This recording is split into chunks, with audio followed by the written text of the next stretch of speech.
Hey everyone, and welcome to Dude's Brunch, your late night morning talk show. I'm your host, Taylor Olmstead, and with me this week to talk about his breakfast food and some stuff on the internet, it's Tyler Reed. Tyler, what did you have for brunch today? Good morning, everyone. Today, I went to the Asian Food Festival to sample some delicious Eastern treats.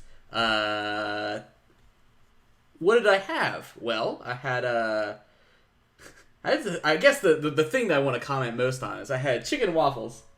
And you're like, well, wait, hold on. I had many other things, but this is the interesting one that I feel like commenting on. It was like a blueberry waffle with like a blue sauce on it, and then they gave me just like two like a thigh and a leg of like wings with like bones in them, and like a side of syrup. I'm like, I mean, I guess this is chicken and waffles. This is fundamentally different from everything I've ever encountered. What did you think it was gonna be? The parts were great. Well, usually it's like a fillet, you know, so you can kind of eat them together. You kind of cut a little bit. Yeah, I'm with Tyler on this. You mix the chicken and the waffle. You don't eat them separately. No, I think that's a misconception, because I always thought it was awkward to have the chicken fillet or patty with the waffle, because really what it's supposed to be is fried chicken and waffles. That's why it's called chicken and waffles and not waffle chicken on waffle. Well, Sean Evans is here. Sean, did you have chicken on your waffles this morning? No, I had an egg and toast. Very nice. Well done. Eating actual breakfast food for once. I applaud you. Mono egg and mono toast. Yes. Just alright.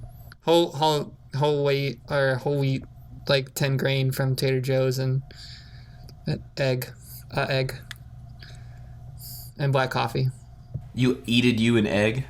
I had a egg. Egg. Well, I'm your host, Taylor, as I said before, and for brunch this morning, I had a fruit smoothie and some banana bread. It was all homemade. What's your smoothie game looking like?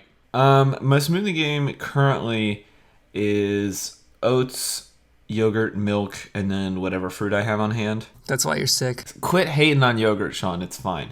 So today was strawberries and blueberries. Yeah, I got off the smoothie train a little bit because it was just too much prep in the morning after like I was also making fresh coffee in addition. But I was doing kale, carrot juice, banana, sometimes yogurt, and orange juice, if I didn't say that already. You know, I used to put spinach in my smoothies to get that added protein and iron. The problem is I just can't get through a whole container of spinach before it goes bad, eating it by myself. Sure, I was doing frozen, so which really takes all the nutritional value out of it, I think, but Sean is just crying over here at the thought of having to eat frozen kale. It's not that I don't like that stuff. I just don't. I don't know. I have my own personal opinions about everything. Yeah, that's basically how it goes. But I mean, I read up that like juicing is like basically bullshit because it just takes out all the good stuff and only leaves the sugary part, which is the juice. And you're like, oh wait, well, I guess. So I mean, smoothies are kind of like that, but I think since you're chopping it all up, I think it's a little bit better. But I realize it's just instead of having like a pastry. Do not take nutritional advice from this podcast, no matter what our name is. Please don't. In no way. All right, well, let's get into some follow-up, kids. First item of follow-up, as we alluded to last week, I went to see the Rickmobile. It was a shit show. So don't go see it? So here's what I would say. Look at hashtag Rickmobile on Instagram or Twitter before you go. Because by the time I got there, the line was 2.5 hours long and they were turning people away. It was cool to see. Like, they had wacky waving inflatable arm flailing Mr. Meeseeks. Okay. Which was awesome, and I'll post pictures of that down in the show notes. The merch looked cool, but I couldn't get to it because the line was so long and there were just people everywhere and it was really crowded. I mean, I got some photos of the truck and that's really all I went for anyway. I wasn't going to buy a $20 Rick and Morty t-shirt that I never wear, so all in all, it was a fun event, but I would say watch the lines because it seems like they've been long. See, because when I thought you said that it would be a shit show, I assumed that you mean that it would be like super disappointing and... No, everybody who went seemed to have a really good time. The problem was there were just way too many of us. I mean, like, it lined the block. Moral of the story, shut up and don't tell your friends about Rick and Morty until the Rickmobile leaves your town. Exactly right. Don't let them ruin it for you. Yeah. Who needs friends anyway? Maybe we should just go to an alternate galaxy where they don't have Rick and Morty yet, and then we can be the first one with Rick and Morty. Exactly. That sounds like You could be Taylor C-138. I like it. Other follow-up. Sean, you found some spicy memes this week. Oh, yeah. Well, first of all, Smash Mouth will just never go away, I guess. I don't know why this stuff finds me. That's the best way to describe it. We'll post to the show notes, but there's... Hold on, I have to look up the Slack, because it's like, at first when I read it, I was like, this is the stupidest thing ever. I don't even get it. But it says, her, wow, look at all this mold. And he says, me. Yeah, and only shooting stars can break it. Her. What? Why do you think that? And he says, somebody once told me.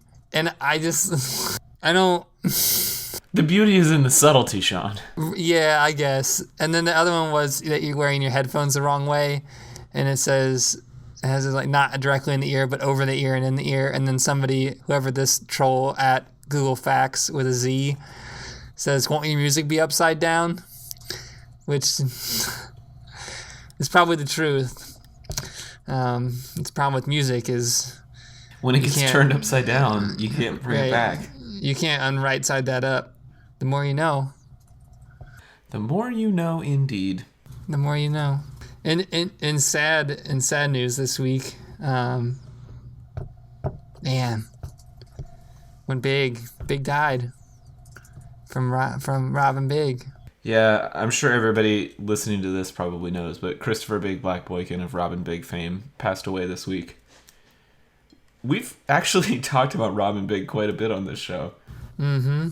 You know, Rob is an interesting and charismatic guy, but I feel he's from Dayton. He is from Dayton.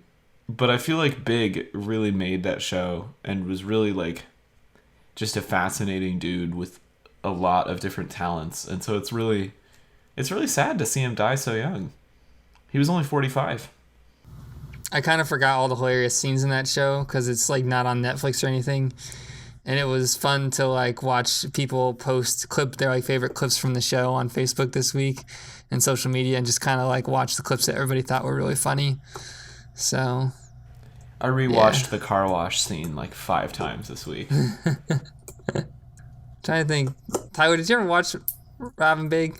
I think as someone that grew up when that show was popular, I feel like I watched it through like osmosis, Mm-hmm. you know, it just kind of was there, and I just kind of observed it, but it was never quite a show that I was like, oh, I'm watching it for this, because I was never really a big fan of, you know, like Jackass and Bam Margera and like all, like I liked them, but I wasn't like, oh, this is my favorite thing. So, but I will say that Robin Big, from what I remember, was always a much more like positive spun sort of version of those shows where we weren't just like beating up their family members. No, I think that's what made it so interesting, was that it really was just 2 friends kind of having a goof. Well, yeah, and I think too, I connected with this podcast is that like Rob Dyrdek is clearly like make your hustle, like the dream, live your own kind of thing. He kind of embodies that, you know, like you can turn anything into gold. I know that's a message that resonates with this podcast, so yeah. Did you have a favorite Robin Big scene, Taylor, that you can remember? I mean, besides the car wash, which I think is like probably one of the best moments in that whole show, my favorite episode is the one where they first get the goat and they try and keep it in the house with them. Oh, the mini horse? Or the mini horse. The mini horse? The mini Okay. horse. When they first get the mini horse and it lives in the house and it just like shits all over everything. I don't think I even like can recall a single moment or like a specific thing that happened, but like when I think about the show, I just recall just various moments of people being like sort of like bodily injured in different ways or different like stupid stunts. Like I always remember there's like a pool, there's usually like a fence, and of course a horse, and then there's probably like, I don't know, some sort of vehicle of some sort, and those are just like all like the tiniest kernels in the back of my brain that like I can recall. But I'm like, other than that, I recall nothing about this show. What was your favorite Robin Big moment, Sean?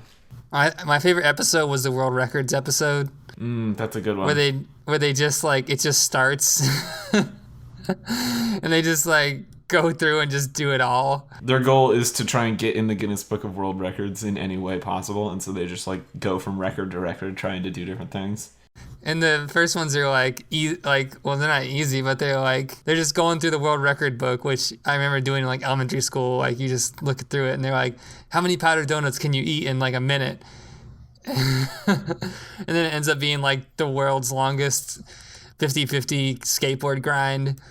It's like 150 feet or something. They have to like custom build all this stuff, we got really cool. But I think my favorite scene was the original idea for the show when they first started taping it was, I think like Rob and Big were like out parking somewhere, and they got in this altercation with this lady, and like she's like yelling at them, and it's just like going crazy, and like Rob's like kind of spazzing out a little bit, and like Chris hops out of the car and he's like talking to her, and then it kind of like cuts away for like what seems to be like a second, but it's probably like 2 or 3 minutes, and they pan back and they're like best friends. Like Chris is hugging this old lady, they're giving her like all this DC merchandise, and like they're like best friends, they're like exchanging numbers, and it's all this stuff. It was just, I think it like perfectly set up the show for like from the beginning, like what you knew that this was going to be all about, was like two friends that were like out to just be a positive part of MTV, which was kind of really weird because Tyler, you're totally right, because like when this was on, it was like just after Jackass and People the Van was like your shock comedy, and then all of a sudden you saw like, you know, Robin Big. Yeah, it was a totally different message from Viva La Bam, and that like aggressive, like just blow shit up type of thing. Like Robin Big were always out to do something fun. And I remember every episode always ended with the two of them together, usually in the house, just like having a moment. And it was really nice, you know? Drama! And also DJ Drama. Yeah, Rob's cousin. Was that the one like intern or something? Yeah, it was Rob's cousin who was their intern. Yeah. What was it? See, like, I've watched the show, but I'm like, what happened? What went on? Well, that's the thing. It was the show kind of had this Seinfeld feel to it a little bit, because like it was kind of about nothing a lot of the time. Like there was like reoccurring plot lines, but one of them, I remember the show was like there was poop on the bottom of the pool, and the whole episode was about how did the poop get at the bottom of the pool, and like it just seems so stupid, but I was just like so engrossed in this, because they always did these like kooky things that the producers would set up, and like I don't know. It was like no other show on MTV at the time. What's the name of the song that they played at the beginning of the show? Best Friend. Who made that song? I have no idea. We'll put a link in the show notes. That was such a good song. People, let me tell you about my best friend. He's a warm-hearted person who loves me till the end. People, let me tell you why he's so much fun. Whether we're talking man to man or we're talking son to son, 'cause he's my best friend. That's this show.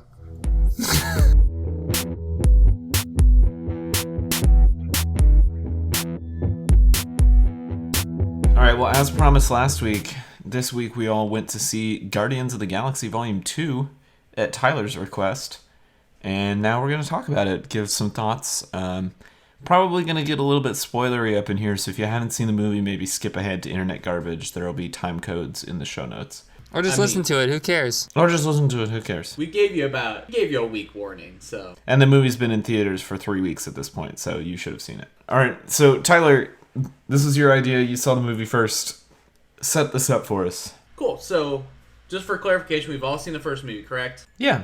Yes. So I think we should start at the beginning of how did you feel like this movie started? The opening sort of credits.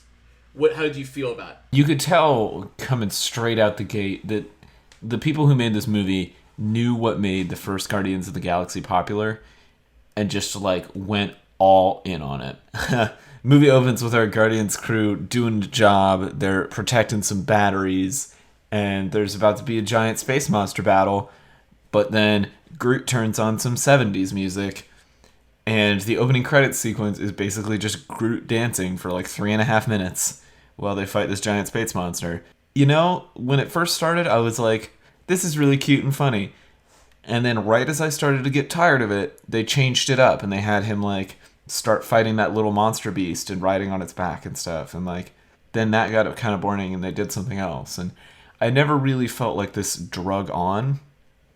Like, it felt like a good way to do fan service. And they got it right out of the way at the beginning of the movie, and then you don't get any more dancing Groot for the rest of the movie, which is awesome. Because I feel like there was so much else going on in this movie that if they had continuously tried to, like, pepper that in there, it would have just been lost on me. Good summation. Did this leave a positive taste in your mouth, Sean? Do you feel like this was a good way of kind of like starting the movie off? Yeah, why not? I mean, I don't write screenplays or anything, but I felt like it held its own. And Taylor's right. I was like, it never got to a point where I was like, okay, I'm done with this scene now. That's funny because when I was watching it, my thought was, Sean's gonna hate this part because it goes on for like 3 minutes. No, that was fine because it's like, as long as it's like a comedic bit, it's fine. Right. I mean, it was definitely. I feel like Taylor's right. I think it was very well spaced out. I think you do want to give everyone some level of credit. You know, they didn't need to have it. It was kind of a fun way of doing it. You know, it sort of was cinematography wise. Like, you know, it felt like there's lots of like foreground. You know, like background, foreground play where it was kind of like you're focusing between the two different things going on. And it had like everyone kind of being reintroduced again. So, I mean, I think that they've done a really good job because the first Guardians of the Galaxy had also an interesting intro where it was Star Wars sort of cruising about, you know, kind of strolling through this wasteland. So I feel like they did a good job of sort of keeping that idea kind of consistent. You know, it really gets you in the right mindset. And so I think that's actually, speaking of sonically, I feel like we were also kind of interested in like kind of like the music. How did we feel about this new soundtrack? Do you feel like we enjoyed it? Was it good? You know, so the conceit of Quill has these mixtapes and they're from his mom, and they're really important to him, and so he's listening to them all the time. It's fun, but there were a few moments where I feel like they leaned on it a little too heavily with other characters. A good example of that is, like, there are a few scenes while they're all down on Ego's planet towards the end of the movie, and the one Ravager guy who's flying the ship for them is just, like, sitting there eating soup and listening to the music. And, like, making soup puns with the songs. And I'm like, this feels a little unnecessary. To be honest, I wasn't really paying that much attention. I was trying to watch it. Sure. So it's not like you wouldn't say it's a big, like, focal point for you? You don't really... Because I feel like, to me, that's one of the most interesting parts of Guardians of the Galaxy. It's sort of like the window dressing that makes it... Well, I mean, I guess I should say is, like... Comic book movies for me are really difficult to watch because I don't read comic books or anything like that. So I'm much more focused on like figuring out the universe than I am on the side things. And that's fair because like, how do you, like, I don't know. It's hard for me to discern because it's like, oh, with the Infinity Stone and, you know, with Gamora's relationship with Nebula and stuff like that. I'm just like, I don't know. I'm like too engrossed in the story to. I like the puns and stuff, though. It's not like I got lost on that. Music definitely helps set the scene, but... Is it published anywhere? They have, like, a whole soundtrack that's, like, published on Apple Music or anything? They should. They do. They definitely did for the first one. They really used that as, like, a hype machine for the first movie. Yeah, they did the same thing for this one. So, yeah, so that's interesting that that's not, like, a big focal point, but it feels like it's almost just for the nature of, like, you don't watch, like you said, you don't watch a lot of the movies, so you're kind of, like, have to, like, really double down on understanding the plot of what's going on. But that's fair, I guess. Well, and I think that's especially important in this movie, too, because to their credit and to their detriment, they don't spend a whole lot of time catching you up. in this movie. If you haven't seen Guardians of the Galaxy, seeing Volume 2 is not going to make any sense to you. Because you jump into this world assuming that you know all the characters. You're reintroduced to a minor character from the first movie, Nebula, Gamora's sister, who becomes a huge character in this movie and is like one of the primary plot devices. And then on top of that, you have a couple of other minor characters that move in and out of the story in this one. And I don't know, I feel like there was just so much going on that it could have benefited a little bit from some more exposition towards the middle of the movie when the characters start coming together. Because I feel like once you get off of the Sovereign planet and they crash land on that rainforesty planet before they go to Ego's planet, I wanted just like one more scene there to really establish who Nebula was and kind of what her relationship with everyone was. Because almost immediately when they get to that planet, half of the characters leave to go to Ego's planet and the other half stay there. And so you don't really get any time to like settle into those relationships before the plot kicks off. Yeah, I feel like they did a good job of sort of like making Nebula God, it's just so hard for her to be a rounded character because she feels so flat because she's like, I just want to kill my sister or whatever the fuck, you know, like she's just mad or whatever. And like that would have been a great opportunity just to like, you know, just take a little bit of the edge off, but she's just so like just dead on, like I need blood like right now. And it would have been great if they could have like, because eventually she kind of eases up like a little bit. If that would have like happened, like kind of like started a little bit sooner rather than kind of like smushed kind of towards the end, I think you're right. I feel like that would have. It would have been more fulfilling. Would have. Yeah, and that's something people have actually criticized the movie on, is that it feels like a lot of people's motivations in this movie weren't as clear as they could be. Because like for example, Rocket Raccoon in the very beginning is like he's like pissed off. He's like so mad at Peter because he called him like a raccoon or something. Like that's not a new thing, but he was like extra like aggravated by it. And you're like, well, what's going on here? What's the conflict? And it just sort of never really resolves. Well, it resolves, but they never really explain what the initial conflict was. Right, like maybe something happened beforehand that like maybe like, but it just seems like. But it could have been just a throwaway line, like I'm really mad about what you did back there on that other planet. Sure. Done. Now we understand, but. We just didn't get that, which I thought was weird. Did you feel like you had a lot of catching up to do, Sean? Yeah, because I only saw the original movie one time right before I went and saw this one. And there's so many characters. That's why I struggle with comic book movies in general, is because there's like a billion characters, and now they're wanting to do all these like when I was just looking at IMDb, they were saying that like the Avengers Infinity Wars is going to be the next sequence where Yondu's going to come back, and I'm like, oh my god, like. Yeah, because eventually the Avengers and Guardians of the Galaxy will somehow come together, and you're like, well, great, just what I've always wanted. Even more characters in a single movie. I feel like that's one of my bigger critiques of this movie. I felt like the first one, it wasn't that difficult, but this one is that there are so many characters. That's interesting that you have so much problem with it, because like for me, like a lot, like the Sylvester Stallone character, I just like, boop. He's gone. That thing happened, like, I don't know why he's here.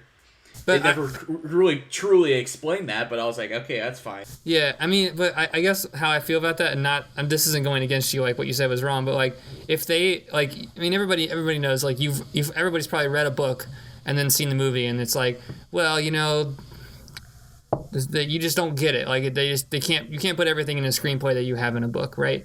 But if it's important enough to introduce a character in a screenplay, then they must play some bigger role in the future, right? So like there must be significance, and if it's significant enough for them to show up, wouldn't it be significant for them to actually like kind of have a little bit more development? That was my critique of the Stallone character as well, because he even gets a scene in the credits. I don't know if you stayed for the credits, Sean, but they like introduce this whole gang of other people that he's connected to, who we've never seen except in the background of other shots. And you're supposed to know that that's the canonical previous Guardians of the Galaxy. Yeah, I would have never known that. Because Catherine and I were like, wait, why does this matter? Who are these people? And so, as it turns out, they are all, like, part of an older version of the Guardians. Yeah, but, like, is that canon in this world? I don't know. Maybe. I guess that's what that might be implying. Are they going to be in the next movie? Can they pay Sylvester Stallone $3 billion for every movie? Those are questions I'm like... Yeah, I don't know. So, coming back to the plot, we get off the Sovereign Planet. There's a space chase. It's fun and interesting and colorful explosions. And then they crash land. And as I alluded to before, the cast kind of splits up.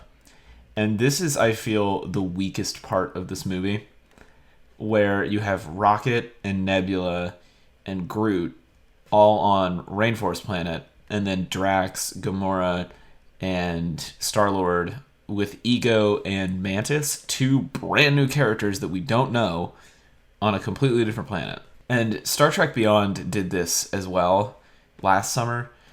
I feel like we just keep getting these sequels where, like, you take our core cast of characters and then you split them up and they don't see each other until, like, the last 10 minutes of the movie. And we got more than 10 minutes together at the end of this movie, which was nice. But I still feel like, why did we need to split the whole cast up for this? Like, Rocket doesn't get the ship back running anyway, and so there's no point to leave him there on that planet fixing the ship, except for Yondu to find him. And I feel like you could have done that in a more artful way, where you didn't have those characters as separate as they were for as long. Because part of, like, the fun of these movies is seeing them all working together, and you just didn't get a whole lot of that in this one. Well, I think what they did was really well in Guardians is that, or at least in the first one, was that they were separated because they weren't together as a team. And so then as they sort of compiled together, they had big, exciting set pieces that they could create, like when they're fighting in the jail, and so everyone got to do their stuff, and that was really exciting. So the problem is that, like, well, they're all together, and they want to give everyone sort of like a time to be unique and special.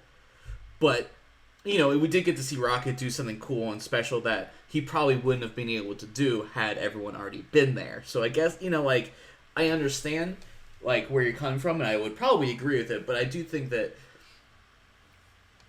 I think it was a good... Like, it was about as good as it was going to get if they had to be... Do you think it has anything to do with the fact that there's, like, such a heavy, like, where's my family subplot going on, that they are all, like, individuals figuring out their own thing, and then at the end it all comes together, like, here we are. Oh, absolutely, sure, maybe yeah. That's sort of what it was, where it's like Rocket's like, oh, I have to be alone in order to feel like this remorse for being a dude. It's only when we're apart that we realize that we all need to be together. Yeah, that's exactly what that was. You're right, Sean. I have to say, though, the whole sequence where Rocket and Yondu and Groot are held captive on the ship after the mutiny, that was really fun. Where you have the two of them in the cell, and they're sending Groot to go get the thing that they need, and he can't find it. And then they finally find it, and they just, like, lay waste to all these people. Mm-hmm. That was a really fun section of this movie, I thought. Right, and I feel like this is a good stopping point just to be like, Baby Groot. Let's get like a feel real quick. We'll talk about probably Baby Groot in more depth in a few minutes, but what's everyone's feel on Baby Groot as the character? You could have had a little bit less Baby Groot, like just a little bit less. I love him as a character. I think he's so interesting because in the first movie, Groot is basically just this badass who like mows people down all the time. And so it was fun to see like the rest of the characters treat him as like a vulnerable little child. I just wish that, you know, there was maybe 5% less of it. I think Taylor's right. I definitely see the point of having Baby Groot as like the fun factor, but I mean, and of course, like I feel like there's a lot of comedic plot lines that wouldn't be like you were saying, that like that scene where Groot is going and getting all the little things to try and, you know, get out of being held. It wouldn't be possible. Or like the dance scenes, or like where and Taylor, like you said in the beginning, where he's like riding the back of the little monster. Like, it's just, you couldn't. You could have topped off one of those things. Like, at the very end when he's planting the bomb, you could have taken a little bit off the top of that one. You could have taken a little top off of like this jail scene. You could have taken a little bit off the top, and it probably would have evened out, and it probably would have been much more smooth. But I feel like that's also sort of like the kind of comedy style that some people are into, where like I personally don't get off on SNL that much, but I guess some people really like where they kind of keep like egging on for like maybe like 25% too long. But I feel like they did that with other characters. Like, they did a really good job of that with Drax and Mantis's relationship in this movie, where Drax is like this unfeeling warrior beast and Mantis is an empath, and so she can like feel other people's feelings and make them feel things. I thought all of those scenes were hilarious and were fun in a way that the previous movie wasn't, you know? And I feel like maybe they were a little bit worried that like those jokes were too much for some people, and so they needed to put in the baby Groot, or the baby Groot is for the kids. I don't know. I would say that there were a lot of kids in the theater when I saw it too, and they all loved baby Groot. Who would have known that this movie would inspire a whole generation of arborists? I mean, it's really just the minions of this movie, isn't it? Oh, gross. Don't say that. That sounds right. Yeah, but it fucking... So what'd you guys think of Ego as a villain? I would like to talk about Drax first, because I think that's, since we were just talking about... Alright, so let's talk about Drax then. I think that watching this one, I hated him in the first. Me too. I was like, I thought his jokes were shitty and bad, and I thought they just were way too like I can't conceive of what humor is. I'm like, please. In this movie, well, maybe this is the point. Maybe this is his evolution, because it feels like he is a semi-competent being. You know, like it feels like he understands how a human interacts, and then a little bit more, but he still doesn't fully understand. He's like 12 instead of like 2. Yeah, he was kind of holding the stupid ball for most of the first movie. Whereas I feel like in this movie, they're able to pass the stupid ball more to Mantis, which is great, because she basically doesn't have to be a character ever again after this movie. But he's a warrior, right? Like, that's his whole thing. Yeah. So I think that it's okay that he doesn't have any humor or anything like that, I feel like. Sure, but I feel like it was... I feel like I couldn't suspend my belief in the first movie, but then I was able to more realistically do it in this. But I feel like maybe the joke wasn't totally wasted on me, because I feel like he has a stereotype of this like KGB agent kind of person, where it's like he has the accent and everything, and you can tell that he's like always, you know, he's like General Mattis. He goes into a room and thinks about how like, he can kill everybody. There's kind of a humor in that, but you can see where it provides the disconnect all the time. I'm doing a quick Google, because I believe Mantis is technically a character that has a long history in the Guardians of the Galaxy. So something tells me we're not done with her yet. Yeah, so Ego as the villain in this movie. Villain in quotes. Because he's not really a villain until the very end of the movie. Which... These movies are really interesting because I know that they're intended to, at a certain level, to be parody of sci-fi and comic book movies. Like, that's how the original book was written, and that's how these movies are kind of designed. But this in particular just felt so much like a J.J. Abrams Star Trek plot. Of like, oh, he finally found his father, and isn't it great and sentimental and beautiful? But it turns out his father's a psychopath. Oh no. I saw through it the whole time, and they didn't really like...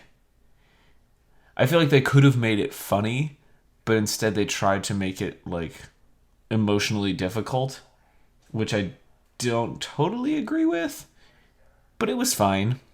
I mean, it wasn't bad, it was just fine. What do you guys think?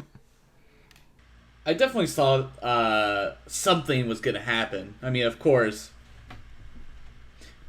I mean, I was like, what's gonna happen here? I knew pretty early on that I kind of figured it out. Maybe not as quickly as I wanted to, but I was like, I mean, I've seen a movie before. I think I know how this is gonna go down.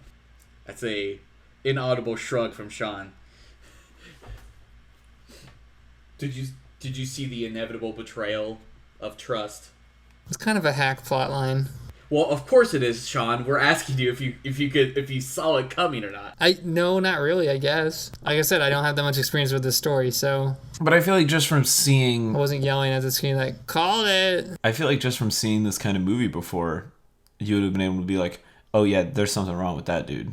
See, I was initially upset because I thought it was Jeff Bridges, and it wasn't. I really wanted it to be Jeff Bridges. That would have been amazing. I mean, Kurt Russell's a pretty good choice, so... Yeah.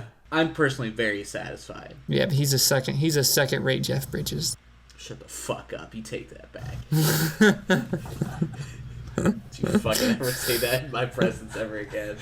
Tyler's very defensive on Kurt Russell's behalf. Don't you talk about Kurt like that. I also thoroughly enjoyed the David Hasselhoff cameo. I thought that was brilliantly placed.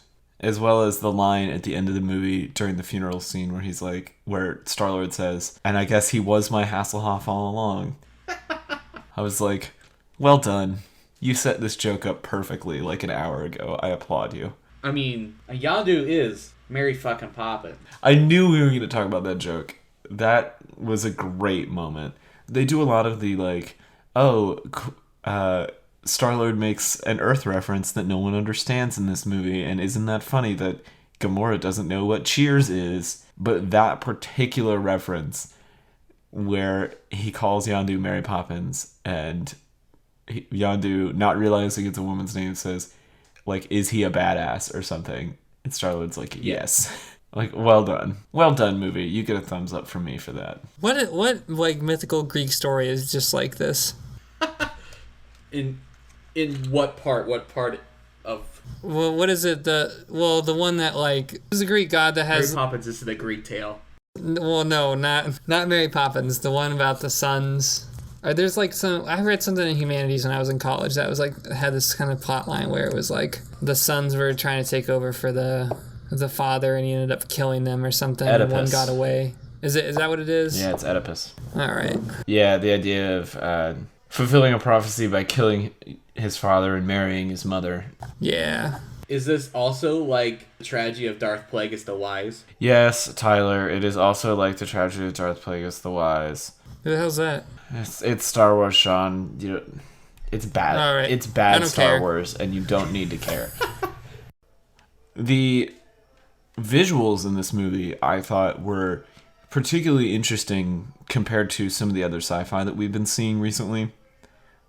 Of course, we had, Rogue One in December, and then Passengers came out shortly after that, and Contact was this year, or no, that was Arrival. Sorry, Arrival was this year, and actually before this movie, I saw a trailer for Alien Covenant. And the reason I bring all these movies up is I feel like they're falling into this like dark and gritty zone that we've been seeing in a lot of movies recently. Whereas so much of Guardians is like bright and colorful. Even like the flames coming out the back of the ships are rainbow colored in this movie. And I just really enjoyed that. I thought it was a fun change of pace. It's nice to see some bright colors for a change. I mean, it's really something that they've, I feel like, really used Guardians of the Galaxy to sort of push, is that, hey, you know what, sci-fi can also be very colorful. Because, I mean, like, the entire world, everything that they do is always just feels like it's actually, like, in a movie, you know? Like, I don't come to a movie for Brown, you know? Like, I've always wanted, like, the movies to be, like, very escapist, you know? Like, I don't want... Like, there's an entire colony of, like, super beings that are, like, gold. Yes, everything about them is gold. Even their hair is like, gold. Wonderful. Thank you. This is, where everything's just vibrant, saturated. You're like, oh yes, this is the fantasy that I wanna have. I get it. Listen, Sean, I get it. You just want it to be the Prestige every time, and there's a trick, and he actually cut off all his fingers, and they're twins, and everything's gray and blue. It was just I just see like Tyler's ideal movie is just like of a background of rainbows and unicorns, just like and explosions everywhere, just so let's as vivid colors as much as possible. Like, one sentence, how do you feel about this movie? And are you excited for the next one? Personally, I was really happy with this movie. I felt like it was a great way to spend an afternoon, and like Tyler was saying about the colors, it's a fun kind of escapist treat for the beginning of summer here. I'm skeptically excited about the next movie because I feel like at some point this is going to hit the law of diminishing returns, and I'm a little bit worried that 3 is too many. Yes, you should definitely go see it if you have some extra money and time and you like space adventure heroes. No, I'm not excited about any sequels that don't complete a series ever. I'll just put it out there. It goes back to my philosophy that if a song is more than 5 minutes long, it's not going to be that good. There are always exceptions to the rule, but in general, I think it's pretty safe to say that if you can't do it all in one movie, you're probably just bilking it after that. Milking it, sorry. Fuck. I was like, excuse me, Sean, YYZ is longer than 5 minutes, but it's actually at 4 minutes and 26 seconds. So that's what I mean. But we don't need to talk about Rush, so... That's right, I too play Guitar Hero. Yeah! Which actually is a point I will say that before I give my synopsis.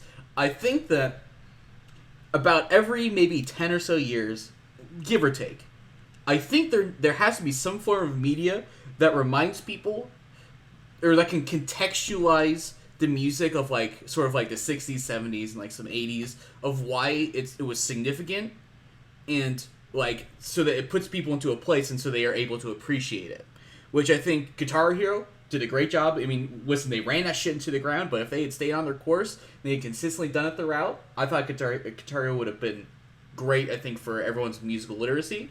And I think Guardians of the Galaxy does a great job of sort of giving everyone a taste of like a feeling of what it used to be like back then. And so it kind of like, oh, they can get excited about that kind of music again. That being said, if you already love movies from the Marvel Cinematic Universe, you will probably like this movie. Period. It's not as good as the first, but it does a pretty good job, and I'm excited to see what they do next. Are you rocking out the Rush right now? I'm playing YYZ right now. Yelper is the best drummer ever! Sorry, I need to stop yelling.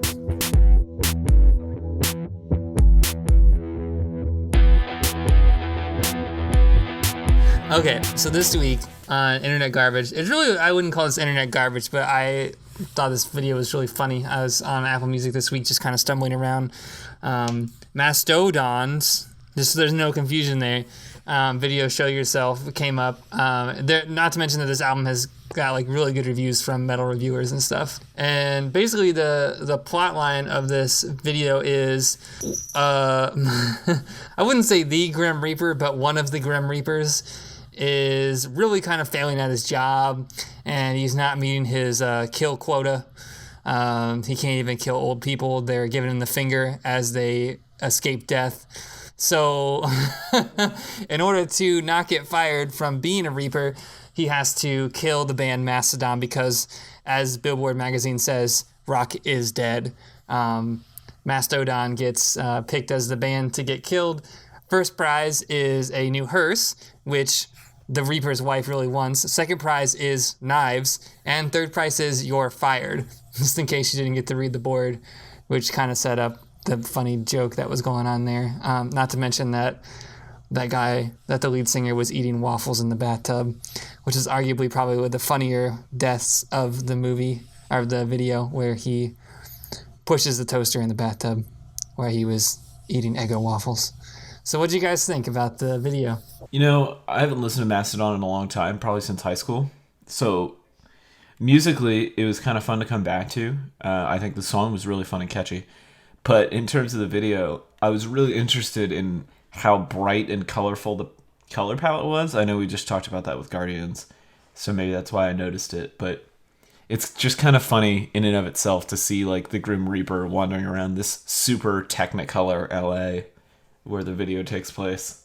Not to mention, anytime you see music videos start with somebody in corpse paint, you know that it's going to be really funny in some place. This feels like they're trying to get that ghost money. They're like, let's just make this a little more melodic. Let's make a nice goofy little video. Let's make it a little campy. Print it. Print that money. Do. But did you like it? Yeah, I thought it was cute. You know, I realize it's funny to say call a metal video cute, but it almost feels like a video you'd see on Fuse at like 3 p.m. You get home from high school and you're like, wow, I still watch TV. Let's turn on the music television show for real enthusiasts. No, I think you're definitely right. It's definitely a palatable music video. It's not gonna get like primetime airplay. Like, I don't know, are there any music videos that get primetime airplay anymore? Is that a thing? Probably no. It's just nice to have it not be them standing and just playing their instruments. And it's also not one of like lots of dynamic camera angles. You're like, oh. It's also not one of these like YouTube viral music videos that are really big right now, where like you try and do a zany viral video for your music video to get people to like your band. It's like, no, they're Mastodon. They've been around forever. They just wanted to make a fun, kind of funny music video, and I think they succeeded in that. Yeah. Has watching the music video given you have you given any thought in its immediacy to listen to the rest of the album, or are you kind of just like, okay, this was funny, but I think I'm just gonna keep going with what's going on? I'm kind of interested. It's definitely feels very different from it seems like different from their previous work, so it feels a little more, I hate to call it poppy, but it feels a little more accessible, I guess would probably be the appropriate word. Mm-hmm. So I'm kind of interested. I might, give it a listen on my commute tomorrow. Yeah, I'll probably give it a shot. I enjoyed Crack the Skye back in the day, and I haven't really listened to a whole lot of their back catalog other than that, because that felt like the most accessible thing to me at the time. And this feels even more, like Tyler was saying, accessible and almost poppy, which is a little bit closer to my wheelhouse. I'm not a huge metal fan, so I'll probably give it a shot. Well, I mean, I think that's what makes it kind of accessible, is that it's definitely very melodic metal in a lot of ways, so you never really get lost in the noise or the soloing or whatever. Yeah. It's never really, and it's like it's very listenable, especially if you're into rock in general, or you don't have to be a metalhead to appreciate this. I think this could definitely find its way onto like FM sports rock radio highlight reels. Yeah. Like, this could definitely be a mainstream use kind of song. So.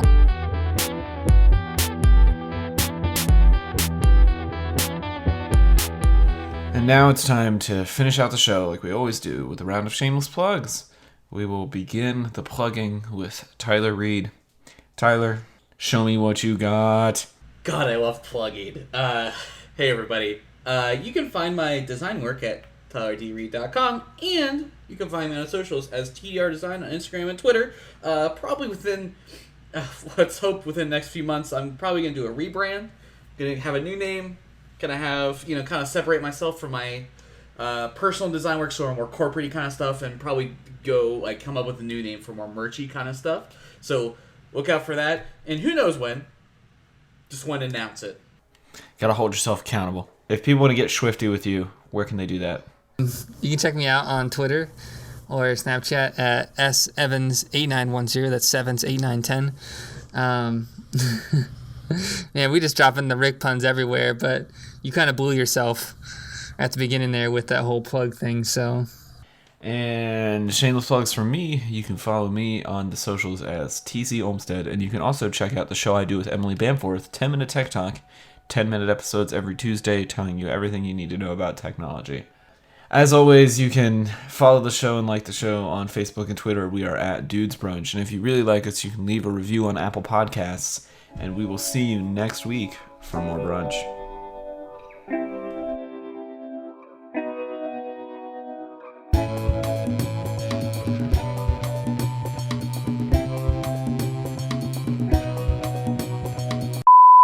I think Taylor's dead. I think we've killed him. He's got his smirky face on right now. I mean, really, it could just be a JPEG of Taylor just doing that for the entire podcast. You're like, well, that's what Taylor looks like, right?